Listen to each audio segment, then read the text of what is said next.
নির্বাচন কমিশন এবং অন্যান্য জিনিস কিছু সংস্কার করেই নির্বাচনে যাওয়া উচিত।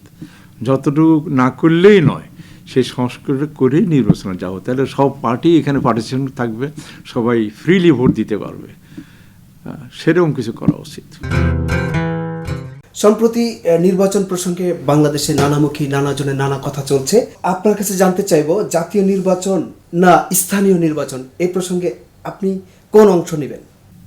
দেখুন, আমি যেহেতু কোনো দলের সাথে যুক্ত নই, আমি যে উত্তরটা দেব এটা আমার একান্তই ব্যক্তিগত। আমরা গত 15 বছর বা তারও বেশি সময় জাতীয় নির্বাচনও দেখেছি ভোটবিহীন, আর এলাকায় যে ইউনিয়ন কাউন্সিলের নির্বাচন বা সিটি কর্পোরেশন নির্বাচনগুলো, সেগুলো একরকম ভোটবিহীনই হয়েছে।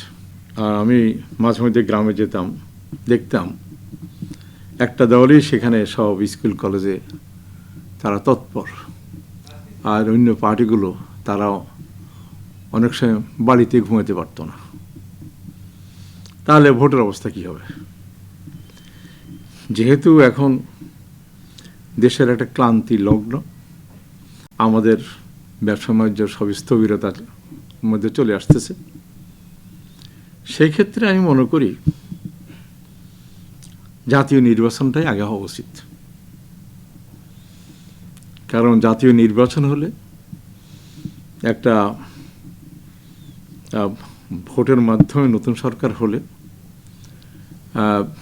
পৃথিবীব্যাপী একটা সাড়া ফেলে দেবে, এবং নতুন সরকার যেই আসুক না কেন তারা নতুন উদ্যমে কাজ করার চিন্তা করবে। এখন স্থানীয় সরকার নির্বাচনে গেলে সবাই স্থানীয় সরকার দিয়ে চলে যাবে, তখন কোনো অসুবিধা হলে কোনো রকম অসুবিধা হতেই পারে, 18-19 কোটি লোকের দেশ, তাহলে দেখা যাবে আমাদের জাতীয় নির্বাচন তো আরও পিছনে পড়ে যাবে।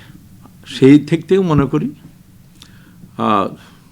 ব্যবসা বাণিজ্য বা বিদেশের সাথে যোগসূত্র চিন্তা করে আমার কোনো মনে হয় জাতীয় নির্বাচনটাই আগে হওয়া উচিত। তাহলে সব কিছুর মধ্যে একটা স্ট্যাবিলিটি চলে আসবে। নির্বাচন নিয়ে বিএনপির মধ্যে তাড়াহুড়ো কিভাবে দেখছেন? ওই যে এতদিন নির্বাচন হয়নি, মনে করে যে এখন তাড়াতাড়ি নির্বাচন হলে আমরা হয়তো সরকারে যাবো, তা মনে করতেই পারে, কিন্তু মানুষ কাকে ভোট দিবে সে তো আর কেউ জানে না।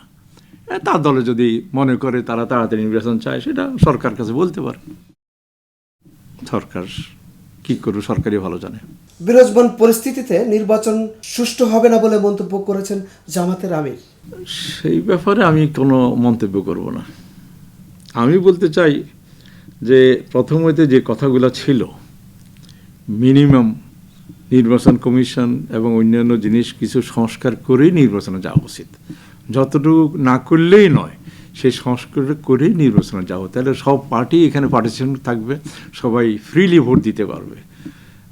সেরকম কিছু করা উচিত। গত বছরের 8 আগস্ট দিগন্ত টেলিভিশনের উপর নিষেধাজ্ঞা প্রত্যাহার করা হয়েছে, কিন্তু 6 মাস পরেও কেন এটাকে চালু করা গেল না? দেখুন, আমরা 9 দিগন্তের বহুদিন বেতন দিতে পারিনি, নানা রকম সাহায্য সহানুভূতি ধার করে আমরা 9 দিগন্ত চালিয়েছি। তো গত 6 মাস হওয়ার পরে এই সরকারের আমলে আমাদের যে ব্ল্যাক লিস্ট করেছে, সেই ব্ল্যাক লিস্টটা কেটে দিয়েছে। সেই হইতে আমরা 9 দিগন্তের জন্য অ্যাডভার্টাইজ পাচ্ছি, আমাদের সার্কুলেশন বেড়েছে। আশা করতেছি এখন আস্তে আস্তে ধীরে ধীরে আমাদের পুরানো বেতনগুলো শোধ করেও আস্তে আস্তে তারা বেতনটা পাবে। আর দিগন্ত টেলিভিশনের ব্যাপারে সবারই একটা পজিটিভ ধারণা, আমাদের দর্শক, আমাদের ডাইরেক্টরবৃন্দ সবাই খোঁজখবর রাখতেছেন। যেহেতু মেশিনগুলা অনেক পুরানো হয়ে গেছে, নতুনভাবে চালু করতে হবে, সেখানে একটু ম্যানেজারিয়াল ডিসিশন দরকার আছে যে আমরা কীভাবে জিনিসটা চালাবো, এই জন্যই সময়টা নিচ্ছি আমরা। দেশের সার্বিক পরিস্থিতিকে আপনি কিভাবে দেখছেন? যখন পাকিস্তান ছিল তখন বলতে আমরা ব্রিটিশ আমলেই ভালো ছিল, জিনিসের দাম কম ছিল, লোকসংখ্যা কম ছিল। আবার অনেকে বলে যখন বাংলাদেশে যে বলে পাকিস্তান আমলেই ভালো ছিলাম। পাকিস্তান হওয়া আমলে হয়তো আমাদের 2-4টা ইউনিভার্সিটি হয়েছে, 2-4টা ইন্ডাস্ট্রি, জুট ইন্ডাস্ট্রি হয়েছে, আর অথবা টেক্সটাইলও কিছু হয়েছে, স্পিনিং কিছু হয়েছে, কিন্তু কাঁচপুরের মতো ব্রিজটাও হয়নি, মেঘনা দূরের কথা। মেঘনা, পদ্মা, হ্যাঁ, যমুনা হয়েছে কোনো দিন এগুলো? আপনার যে গার্মেন্টসের রেভলিউশনটা শ্রীলঙ্কাতে বাংলাদেশে আসছে, এটা পাকিস্তানের থাকলে এটা করাচিতে যেত, বাংলাদেশে আসতো না। অতএব সবসময় খেয়াল রাখবেন যে যেটা হয়েছে এটা আমাদের ভালোর জন্যে হয়েছে। হয়তো সেই সময় কিছু কিছু ভালো জিনিস ছিল, সেটা আমরা এখন করলেই পারি। এবং আমি খুবই আশাবাদী, আজ বাংলাদেশ হওয়ার পরে কতটা দেশের সাথে আপনার ডিপ্লোম্যাটিক রিলেশন হয়েছে, সবখানে বাংলাদেশে অ্যাম্বাসেডার গেছে। পাকিস্তানের আমরা কজন অ্যাম্বাসেডার ছিল পাকিস্তানের, বাংলাদেশি হাতে গোনা। কটা ইউনিভার্সিটি ছিল, হাতে গোনা। আজ 50 বছর আপনি দেখেন, public university, medical college, private university. এখন আপনি বলেন, দুর্মুখেরা বলে এগুলো দাম নাই, এই নেই, সে অনেক কিছু বলতে পারবেন। এগুলাকে স্ট্যান্ডার্ড করতে নিষেধ করছে কে? আপনি UK, Canada, America, Australia, New Zealand সবাই এডুকেশনের ব্যবসা করে। আপনি কেন ভালো ভিসি দেন না পাবলিক ইউনিভার্সিটিগুলোতে? কেন দলীয়করণ করছেন? ভালো ভিসি দেন, ভালো এডুকেশন নিয়ে আসেন। আমি একটা প্রাইভেট ইউনিভার্সিটিতে আছি, বহুদিন বলছি যেসব টিচাররা ছুটিতে নেয় একটা স্ট্যাম্পে লিখে দেন, জীবনের কোনো সময় আইসা আমি 6 মাস এখানে পড়াইয়ে যাবো, পয়সা নেব, তাও পড়াইয়ে যাবো। তাহলে দেশকে উন্নতি হইতো না? কেউ রাজি হয় না। আমি বহুদিন বলছি যে কতগুলো ভাষা শিখান যাতে অন্যখানে ভাষা শিখতে পারবে, কেউ রাজি হয় না। আপনাকে ইউকেতে এখনো মানুষ পড়বার জন্য পাগল, তারা এডুকেশন স্ট্যান্ডার্ডটা নিচে নামায়নি।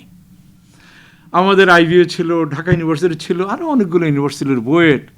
আপনি এগুলোর এডুকেশন স্ট্যান্ডার্ড বাড়ান, দেখবেন আশেপাশের যেসব দেশের লোকেরা আছে, আফ্রিকার থেকে লোক আসা, আপনারা শুনে অবাক হবেন, বাংলাদেশে, ইন্ডিয়া, স্পেশালি কাশ্মীর, পাকিস্তান, নেপাল, ভুটান সবখান থেকে এই মেডিকেল পড়ার জন্য বাংলাদেশের কলেজগুলোতে আসতেছে।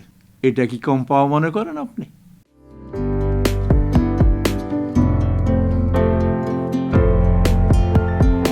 পহেলা জানুয়ারি 2025 ইউটিউব জার্নালিজমের অগ্রদূত changetv.press 6 বছর পেরিয়ে পা রাখল গর্বিত আমি অত্যন্ত আনন্দিত হলাম যে চেঞ্জ টিভি আগামী কয়েকদিনের মধ্যেই 6 বছর পূর্ণ করবে। আর হাঁটি হাঁটি পা পা করে চলা শুরু করে এখন সে বেশ দৌড়াদৌড়ি করছে বলা যেতে পারে। ও নামটাও অত্যন্ত বলবো যে সিগনিফিকেন্ট, যে চেঞ্জ, এই গণঅভ্যুত্থান কিন্তু চেঞ্জ চেয়েছে। সেই হিসেবে তোমার টেলিভিশনের, তোমার এই চ্যানেলের নামের একটা যথেষ্ট মিল পাওয়া যায়। আমার প্রত্যাশা যে এই গণঅভ্যুত্থানের যে প্রত্যাশা, যে আশা আকাঙ্ক্ষা, চেঞ্জ টিভি সেটিকে এগিয়ে নিয়ে যাবে। তোমাকে শুভেচ্ছা চেঞ্জ টিভি যারা সম্পৃক্ত আছেন, যারা কর্মী আছেন, সামনে পেছনে সকলকে আমার শুভেচ্ছা। changetv.press এক ফোঁটা হলুদও নেই। Online TV channel change TV 6 বছর ধরে ওনারা কাজ করে যাচ্ছেন। ইতিমধ্যে জনগণের হৃদয়ে স্থান করে নিয়েছেন। প্রায় 22 লাখ সাবস্ক্রাইবার আছে এর। আর যে কোনো অনুষ্ঠান 10 লাখের মতো মানুষ এটা প্রতিদিন মানুষ দেখে থাকে। আমিও এই চ্যানেল নিয়মিত দেখি। তো চেঞ্জ টিভির পক্ষে আমির মোমিনুল মানিক সাহেবের উপস্থাপনা, প্রশ্নের ধরন, এগুলো জনগণ দেখতে চায়, শুনতে চায়। আমি চেঞ্জ টিভির উত্তরোত্তর সমৃদ্ধি কামনা করছি। changetv.press এক ফোঁটা হলুদও নেই।